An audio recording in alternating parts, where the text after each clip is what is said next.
Hello everyone, welcome back to another episode of Webtech Tutorial. In today's video, I'm going to show you how to delete a post on BeReal application. Watch the tutorial till the end to learn how, and don't forget to subscribe to our channel if you've not yet. Press the notification bell icon so that you'll never miss another upcoming upload from us. Tap open your BeReal application to get started. When it comes to deleting your post on BeReal, then you can only do it in your first attempt. Simply go ahead and tap on the caption under your post, or simply tap on the three dots under your post and tap on the options tab at the bottom right.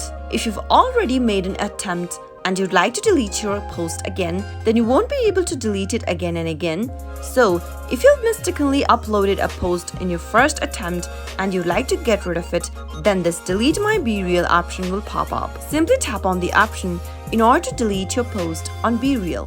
That is how it can be done. I hope you found the video to be helpful. If it was, go ahead and give us a thumbs up. I'll be back soon with more videos like this. Thank you for watching.